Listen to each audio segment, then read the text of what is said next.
Hi, Nice meeting I'm you. Chris. Thank you. Nice meeting you, sir. Hi. Nigerian here. Thank you, meeting. Okay, please, can you sit down? Okay, Mr. Edgar, thank you for coming today. Yeah, thank you for coming today. I'd just like to ask you some questions, if you don't mind. It is well. Okay, then. Okay, so, Mr. Edgar, can you tell us about yourself? Wow. My name is Edgar Susiku. I am a health professional. I work at a private medical university as a clinical educator. And I have applied for Chevening to go and study a master's degree in cardiac ultrasound. Yeah, that's. So, how long you have been working in this medical domain? I've been working in the medical domain for 14 years now. And what brought you to apply for Chevening scholarship? I applied for Chevening scholarship partly because I did not, there's several factors that informed my decision. The first one is the fact that the program that I need to study is not available in my country. But the second one, which is the most important, is the responsibility that I have right now in the medical university where I work requires me to gain an education in a very well-renowned university so that I could help development power for my country. So, what is the major issue which is going in your country presently? Currently, the biggest challenge that we have in cardiology is that we do not have sufficient manpower. We have inadequate manpower as regards diagnostics. We also don't have a school or an academic program that trains people in this regard. So as a result, patients that come in with cardiovascular disorders get to wait for too long before they can even get the diagnosis, thoughtless to talk about intervention. So, what are the, according to you, major reason for cardiovascular problem in your country? Current changes in lifestyle patterns, rheumatoid arthritis. We have, statistically, we have very high levels of anomalies amongst young people, but we still don't have enough manpower to examine them. You have mentioned that in your application that you have been working as a civil servant before. And what do you think, like being a medical profession and you joined civil services, you quit civil services, now you want to pursue for your higher education, how will it help to your country and what are your plans, long-term plans to help people, especially those who are suffering from heart-related diseases? What kind of contribution did you make during your civil services career? Thank you. During my civil service career, I served in the countryside, that is in the rural area, for 12 years. After that, I had an opportunity to do my first degree, because at that moment I only had a diploma. I had to do my first degree at the only university that was offering an undergraduate program in my area of specialization. So I contributed greatly to civil service during my 12 years because I actually sacrificed a lot to be in the countryside, and it was actually against that background that I was given a scholarship by the Zambian government to be amongst the first 15 to be trained in a Bachelor of Science in Diagnostic Radiography when the program was first offered in the country. You talked about the scholarship which was being provided by your home government, and how do you think how Chevening will contribute to achieve your vision as far as your home country and Zambian is concerned, as far as heart-related diseases are concerned? And I would also like to listen from you that who do you know any? Do you have any leadership any Chevening alumni who inspire you to lead in this work in this field? Thank you. Let me start with your last question.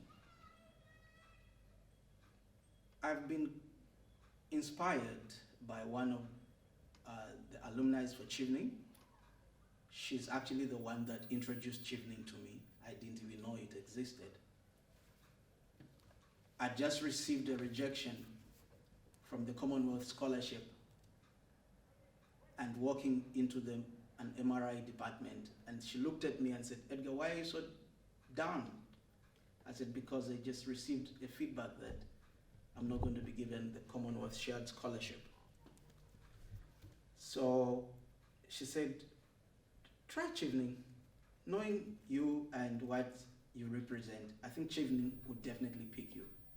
So that is how I got to learn about it.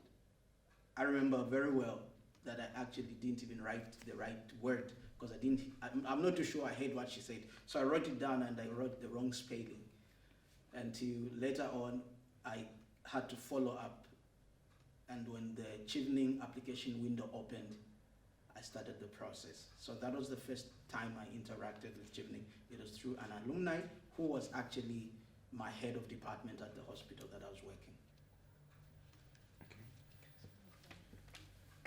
So, can you tell me one example where you have shown effective networking skill in your work? Thank you. During my undergraduate,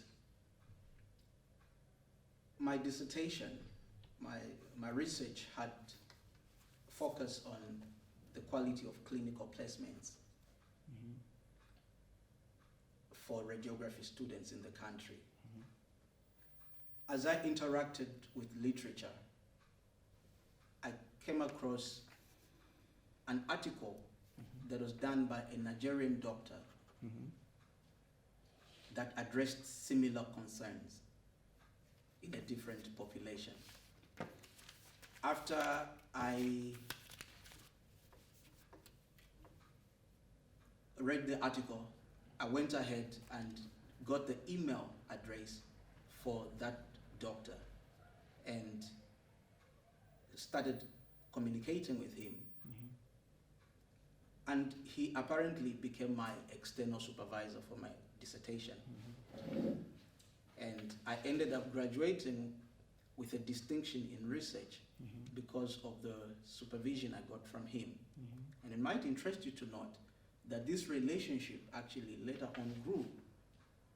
And as I speak right now, Dr. Sylvester Obul is intended to visit the faculty in Zambia to help. He's taken sabbatical leave to come and work with the medical university in Zambia to help improve the research agenda. And all that came from this opportunity to network with him. Edgar, in very few words, I would also like to know any example from your work experience, your networking skills where you used while you were working as a civil servant? I'm sorry, I didn't get your question. I would like to know from your work life experience, how did you use your networking skills to help your country to achieve something? Okay, thank you. My networking skills, firstly, I'll point back to the opportunity that I just referred to just a while ago about the opportunity to be able to bring a highly qualified professional to come and help develop and enhance the quality of radiology education in the country. That was one of the things that I did. I created a relationship, and then another thing that I did during my development as a radiographer and as a serviceman was, at one point I had an opportunity to work with a Canadian specialist that visited our hospital, and because of the relationship that I created with her, I got an opportunity to do a 2-year program in ultrasound sponsored by her, which became the basis for the Ministry of Health to engage me in capacity building in the country. So I was able to network with someone, got a skill that was used in the Ministry of Health to do capacity building. That's very interesting, Mr. Edgar. Can you please tell us examples of your leadership ability? Thank you. After working in the Ministry of Health for 14 years, naturally at some point you begin to realize that you need one hand on the future and another hand on what you are currently doing. 14 years down the line in practice, I realized that I had a responsibility to not just see patients, but to begin to prepare the next generation that will take up duties from me. At that moment, the only university that was offering an undergraduate program in my area of specialization was undergoing a challenge of having insufficient manpower to run the program. So, and apparently this program is being run by a private medical university. And I was already working with this university as a part-timer. So, and I was working in the government full-time, so I actually had 2 salaries. My contribution to the university was not as comprehensive as it should have been. So I had to make a decision that was very, very unpopular. I decided to resign my government job so that I could give wholehearted attention to the academic program for capacity building for my country. Okay. So I demonstrated leadership by service, because I had to let go of a benefit that was actually coming directly to me for the sake of the country. Okay. So do you consider yourself to have any weakness or any strength? Do you mind sharing it with us? Certainly. Let me start with my weakness. I submitted my application for Chevening a few hours before the deadline. Not because I didn't know that the deadline was coming, but because I have a tendency to shelve things and wait for, I work best under pressure, and sometimes that really works against me. Yeah, so I kind of shelve things a lot. I almost missed the opportunity to come for this interview because the Chevening platform was not cooperating, and I was trying to upload my application, it wasn't working, and all that was because I was procrastinating in terms of my submission and sitting down to write my essays. So I do quite some, I shelve decisions for a later time. Sometimes it works against me. Okay. And your strength? My strength, I'm a people person. I have very good team work skills. I work well as a team player. Okay. So why you choose UK for this master degree? I chose UK firstly because this program that I need to pursue, a master's in cardiac ultrasound, is not offered anywhere in Zambia. Mm-hmm. It is not offered anywhere in Central Africa. Mm-hmm. And in South Africa it is offered, but only as a part for people doing cardiology. It's just a component of the training. Mm-hmm.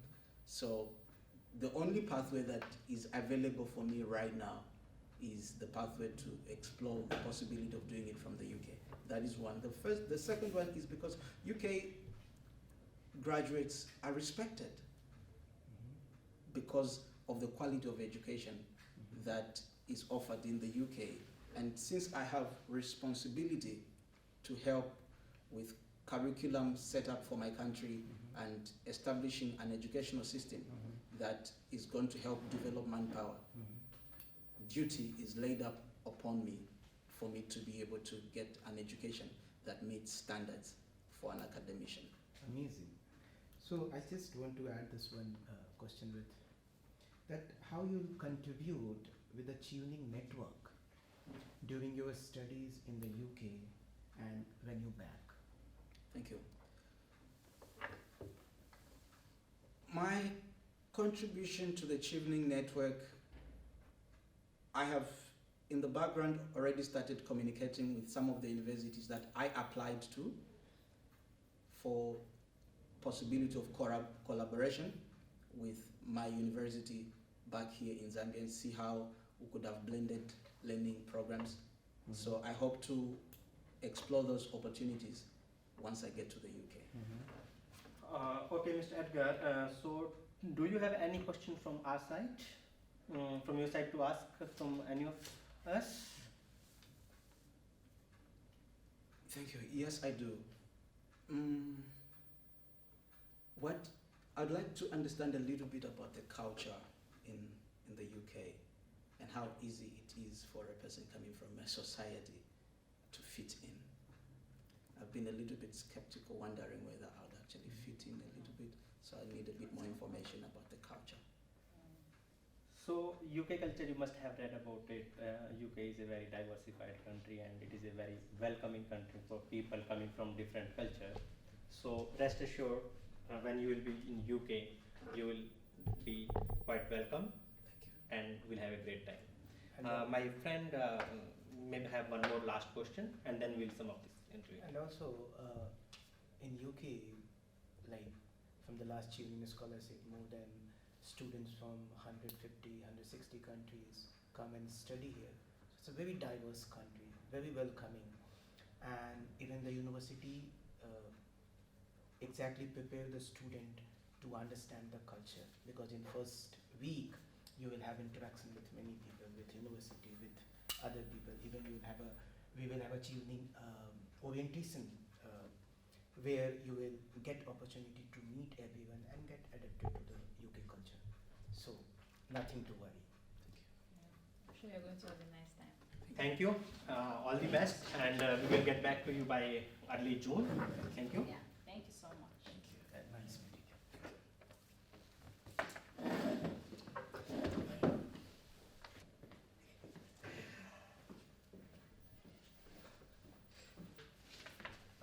you. What did you think? What do you think? He has a lot of